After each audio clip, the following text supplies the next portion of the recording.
Burom U Blei la jana pa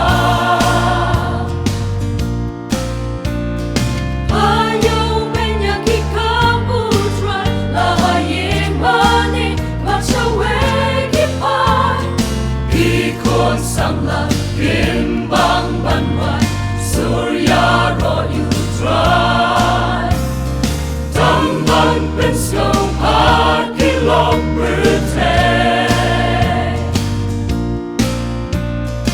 Burom lấy căn cha ngõ nangi haseyon ni shong ka jingiap ka avyani haba puson ya ka jingrwai sa ngasyo kumba ka kren ya ka riba I jongngi Burom U Blei ngin tiếp la ta là chính lẽ ra sila Burom U Blei ashae kon samla kapten kapo bajing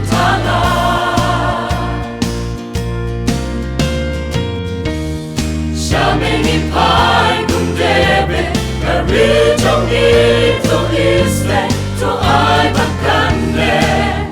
Ka Burom U Blei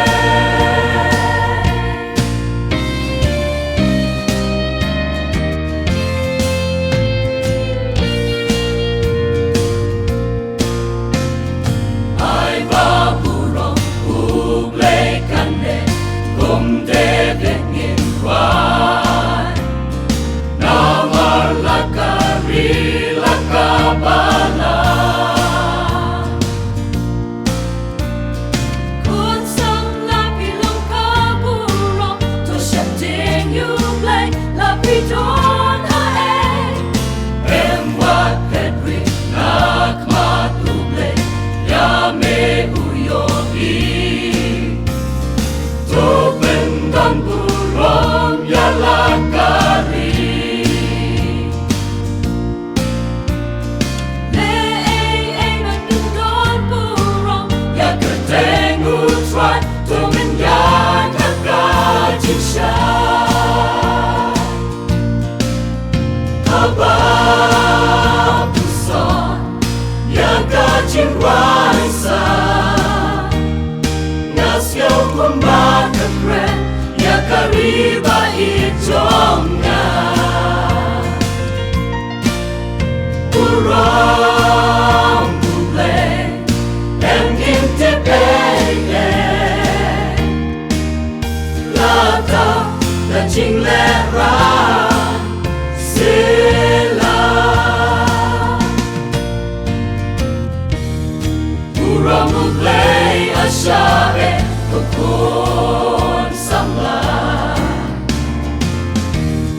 Kapten kapo bajing tala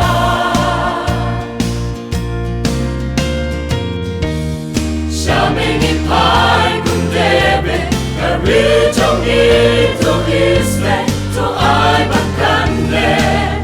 Ka Burom U Blei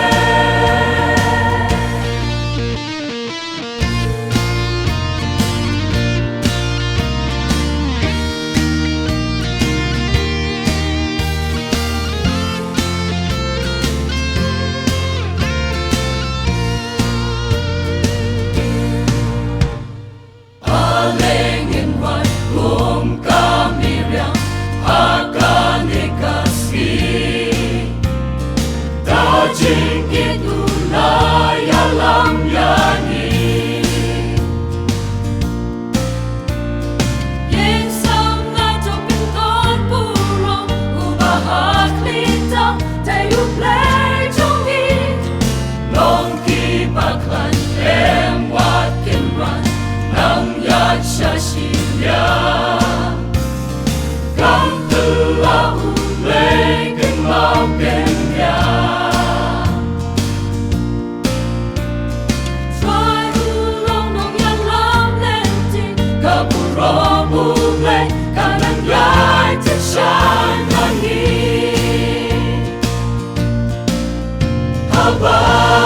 babuson yaga jingrwai sa ngasyo kumba kakren yaga riba i jongngi